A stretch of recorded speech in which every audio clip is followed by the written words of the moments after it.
Hi guys, and welcome to our first ride together. So, Hexo helmets last week, hopefully you all enjoyed it. We've got a follow-up with them in February, March next year where I will actually get my Hexo helmet and we'll be going out for a ride with it. So we'll be able to see on the road what it's actually like. Today I'm taking you on my favourite training route. Now I've lived in Kent for probably coming up on 2 years now, having lived all across Europe, and funnily enough here in the south of the UK I've found some of my favourite rides I've ever been on. Now today on this ride I'm going to talk to you a little bit about training, a little bit about group riding, and I'm going to be giving you a little bit of equipment advice right at the end before a competition. So tune in for that right at the end. There's some really cool prizes to be won from Cycling Weekly Tech Team. So how about we get going?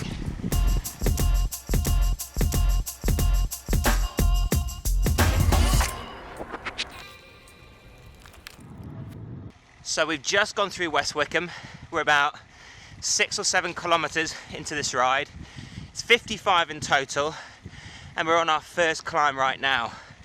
Now this climb's not overly tough. People who live in the area will recognise it. It's coming out of West Wickham. It's a gradual lane all the way up to down. That's our first major climb of the day. And it's a good one to warm your legs up on, because after this it gets really, really tough, and it's one to look forward to. Goes out of down and it is 25%. So it's important to be ready and raring to go. So I am not even 20 minutes into this ride and I am sweating like hell. Now normally that means you've just got some really, really good shape. A good sweater is a good bike rider.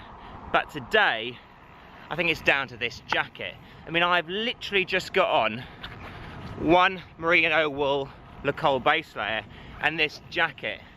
And this will keep me warm right into negative figures. So today, I can thank Le Col for my dehydration, so top jacket.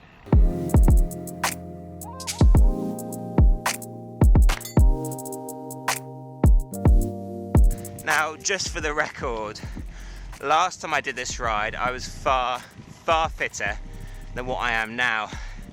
I'm probably going to be creeping up a lot of these climbs, so the ride in total will probably take me a lot longer than it used to, and I'll be dreaming today of days gone when I used to dance up all of these climbs, not care in the world. Today, I think I'm just going to suffer that little bit more, so enjoy. We're about to come into down, and this is our first major point on the ride. It's just after the first climb, and it's just before it starts getting really, really tough. Now, for cyclists in the south of London, this is the first point at which it becomes a little less busy once you're kind of out the hustle and bustle of the city and out into the lanes. So on a Saturday and a Sunday, this place will be heaving with cyclists. Now this here is where everybody meets, the famous meeting tree.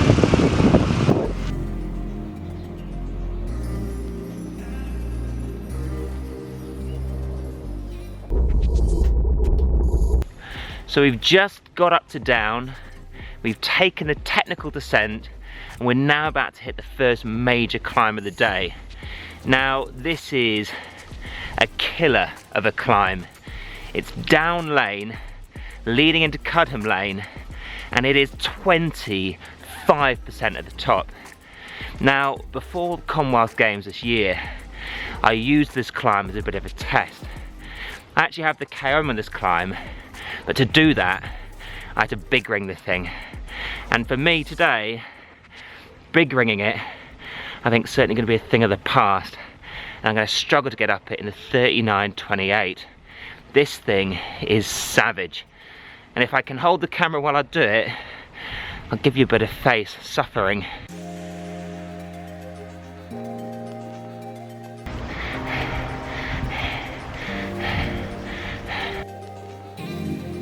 As I'm sure you can tell from my really heavy breathing rate up that climb, I was a lot slower than I used to be. Now, I'm nowhere near the KOM I'd set on this earlier on in the year. That day though, I got up here, it's a little over 3k in just under 7 minutes. Now, on that day, what did it take to go that quick? Well, up that steep section, I had to put out power upwards of 500 watts. Now, obviously, this is not a sort of power you can sustain, so naturally after that it did drop off, and I managed to hold it a little over 400 watts. Now, the reason why I love using this climb as a test climb is because it very accurately it simulates racing. So the hard part at the start is like responding to an attack, and then you've got to settle into it. You've got to recover while under load, and you've still got to be able to push that power out. Now, for me, back in April, my overall average for 7 minutes was a little over 450 watts. Now, for me, that was an all-time power PB. So going into the games, it gave me so much confidence knowing that I was going really well. Now, for me, I absolutely love Kent. It has everything that I want in a place to train. It has steep climbs, it has gradual climbs, and it has beauty which cannot be rivaled all over the UK, as you can see here.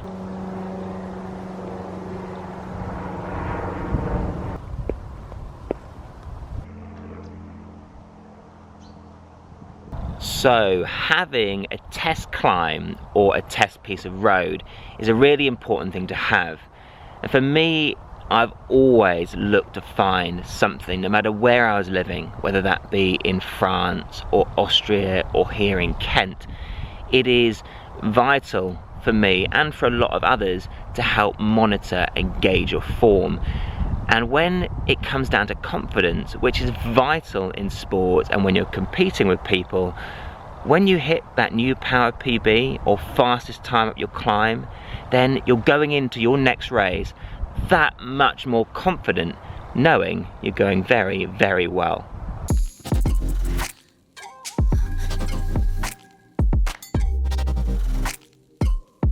So we've just come down that rapid descent off Cudham Lane into Brasted. I'm not going to video on this road to Westerham, which is where our coffee stop's going to be, because it is fairly busy. So I thought I'd wait here and I'd give you a little bit of information on some of the other sorts of training that I used to do. So, as well as interval sessions, what else? What other training do pros do? Well, believe it or not, the vast majority of our training is all really easy, but there's huge volumes of it. So a couple of times a week I would do a 5 or 6 hour ride, but this would be exclusively zone 1. No intervals, no pushing on up climbs, no sprinting, and it was a great way to add that endurance and that base to your training. Now, as my career progressed, I learned to gauge my form in other ways. Yes, you could gauge it off setting a new power PB or doing a new quickest time up a climb, but there are other ways to do it as well. Now, I used to gauge that form by how easy I could ride certain rides, how low I could keep my heart rate. Now, I would do 6 hour rides with an average heart rate of under 100 beats a minute. Yes, very slow, I'd average 25-26 k's an hour, but my body became so efficient at using fuel. Now, for me, I got almost as much of a kick off that, knowing how easy I could do something, as I also used to do when I hit a new power PB.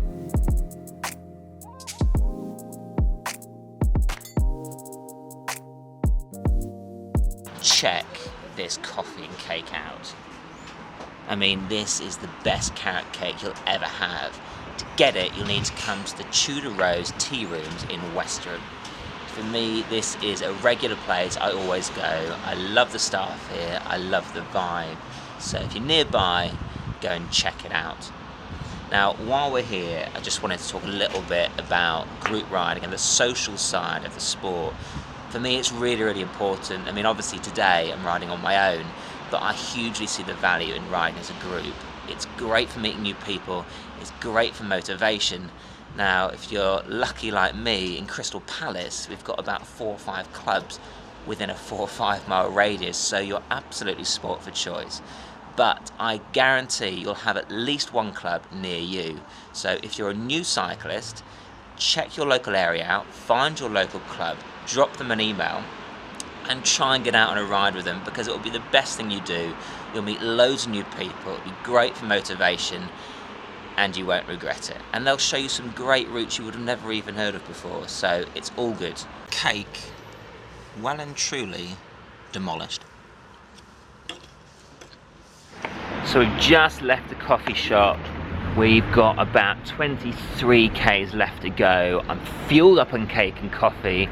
One more climb to come, and then we're going to rock back home to Crystal Palace and day done. So here we go, and you're about to get one of the best views in the whole of Kent.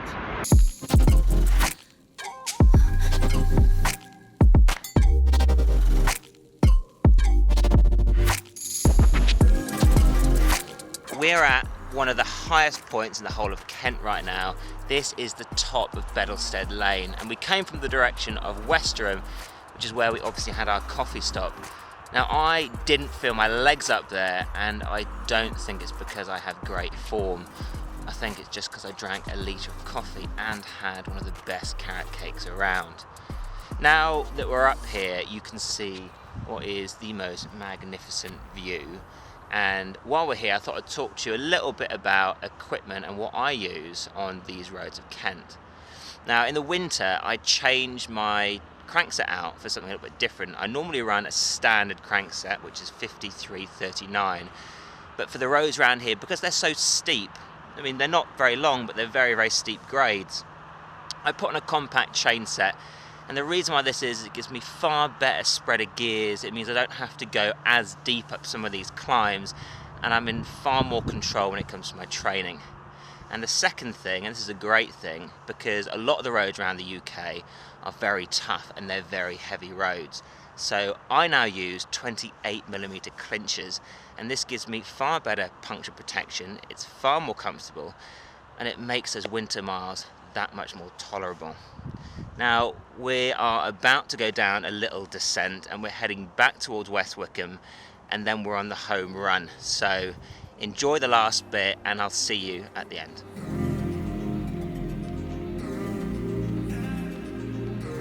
Now, when I said all the climbs were done, I lied.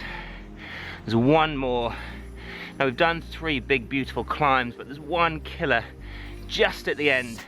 It's only 300 meters long, but it's over 10%, and it's a real leg killer when you're already tired from training. Check this out for a beautiful sunlight. It is stunning.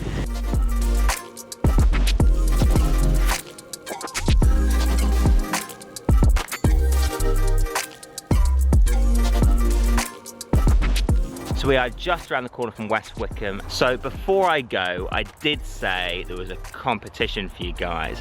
Now, bearing in mind the theme for this vlog has been to do with motivation running throughout, whether that be in training or through motivation you might get from a group, I want you guys to tell me what is the thing which motivates you most, and I'll pick my favorite one, and the winner will get something from the tech team. And bearing in mind the theme at the moment is coffee, we're going to give you a kilo of coffee. So get thinking, get commenting, and I will announce the winner next week.